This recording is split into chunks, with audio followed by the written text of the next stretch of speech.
La chronique bourse, la quotidienne Zone Bourse, Anthony Bondin. Salut à toutes et à tous, bienvenue dans ce point de marché Zone Bourse du mercredi 21 mai 2025, ça s'appelle la guéguerre budgétaire US inquiète. La saison des résultats touche enfin à sa fin et le mois de juin approche, condamnant les commentateurs boursiers dont votre serviteur a délaissé les chiffres d'entreprise pour se jeter dans les bras robustes mais redondants de la macro et de la géopolitique. Syndrome de la redite en vue, rabâchage garanti, platitude assurée, les messages d'injures sont donc bienvenus pour m'éviter l'engloutissement dans la routine. Mais des petites injures, s'il vous plaît. On a quand même 3 sujets principaux ce matin sur les marchés. D'abord, la rumeur de frappes aériennes imminentes sur le programme nucléaire iranien. C'est une info de CNN. Ça a réveillé les pompistes en sursaut et ramené le pétrole autour de 66,50$ le baril de Brent. C'était son cours de la semaine dernière, c'est-à-dire à proximité de son meilleur niveau depuis un mois, mais quand même assez loin encore des 80$ du 15 janvier dernier. Mais bref, une petite tension sur l'or noir, mais une grosse interrogation quand même sur les rapports entre Washington et Tel Aviv, puisque les États-Unis sont censément être en train de négocier avec l'Iran pour apaiser les relations entre les deux pays. N'oubliez pas que Donald Trump veut à tout prix que les cours pétroliers plongent parce que c'est l'un des amortisseurs de sa politique tarifaire. L'opération « je te donne des centaines de milliards de contrats et en échange tu ouvres le robinet de la production » menée avec succès en Arabie Saoudite la semaine dernière est là pour le prouver avec un jet privé cadeau en bonus de la part du voisin qatari. Le second sujet du jour, il est économico-politique et concerne le budget des États-Unis. Le projet fiscal de Trump est très disputé, c'est un euphémisme au sein de son propre camp. La frange ultra-conservatrice veut aller plus loin parce que la proposition actuelle a toutes les chances de gonfler le déficit. Les républicains modérés, eux, ils cherchent à sauver certains dispositifs parce qu'ils savent très bien qu'il faudra rendre des comptes dans leur circonscription, ce qui énerve passablement le président, qui leur lance d'ailleurs pas mal de lourdes menaces. Il faut dire que le temps joue contre la Maison-Blanche, plus les élections de mi-mandat se rapprochent, plus il sera difficile de faire passer des réformes radicales et de vendre le discours « souffrez maintenant, vous en profiterez plus tard ». Cette situation pèse par ricochet sur le dollar qui a lourdement décroché ces derniers jours. Elle renforce aussi naturellement les paris sur la hausse des taux longs. Par conséquent, le marché obligataire est toujours au perché, le 10 ans à 4,5% et le 30 ans à 5%. Tels des suricates, les gardiens du temple obligataire signalent au marché actions qu'ils sont en situation de stress face au risque d'impasse budgétaire aux États-Unis et de dérèglement du commerce mondial. Mais bon, point encore de panique à ce stade. Après tout, sur Polymarket, François Bayrou a 45% de probabilité de rester Premier ministre en 2025, alors que l'économie américaine a seulement 39% de probabilité de rentrer en récession. Enfin, troisième sujet plus anecdotique, la bourse de New York a fini en baisse modérée hier après 6 séances consécutives de rebond. 8 des 10 plus grosses capis du marché ont baissé, en particulier le sextet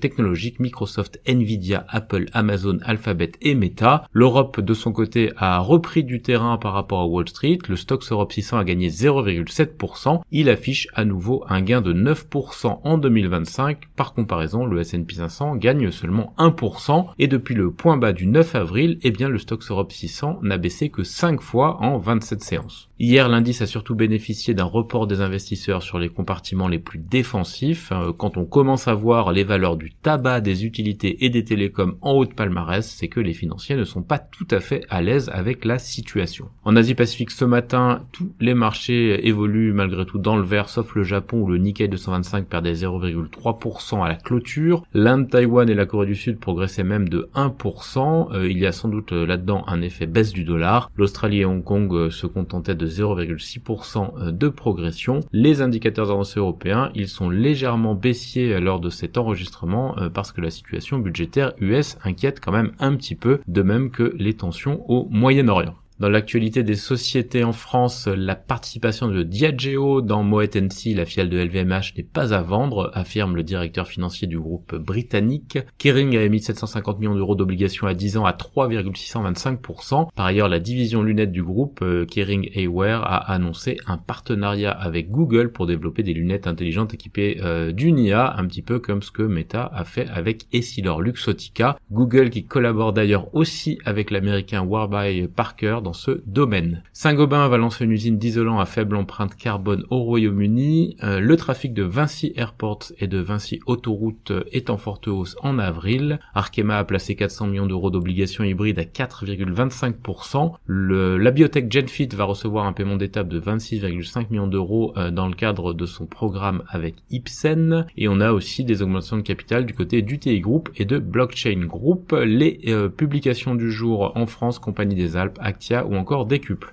Ailleurs en Europe, Julius Baer fait face à une perte de 130 millions de francs sur des prêts douteux. Infineon va collaborer avec Nvidia sur des puces d'alimentation électrique. Logitech propose d'augmenter son dividende à 1,26 francs. EFG International a déclaré un bénéfice net trimestriel d'environ 130 millions de francs. Elia a confirmé ses perspectives financières. Le chiffre d'affaires de SoftwareOne est en baisse de 5,7% au T1. Snam lance sa première obligation multitranche de 2 milliards de dollars. Ipsomed vend sa division soins du diabète pour se concentrer sur les systèmes d'injection et IBA a signé un contrat pour l'installation d'une machine Cyclone Icon à Taïwan. En Amérique du Nord, on a quand même eu encore quelques chiffres hier soir. Les sociétés qui montent après leur trimestriel hors séance, c'est Keysight plus 6%, Toll Brothers plus 5% et Evolve plus 3%. En revanche, Palo Alto Networks reculait de 4% après la clôture. Google a lancé un nouveau mode de recherche en ligne avec de l'IA renforcée. Apple ouvre ses propres modèles d'IA aux développeurs en pariant que cela pourrait stimuler la création de nouvelles applications. Elon Musk a affirmé vouloir rester PDG de Tesla et réduire ses dépenses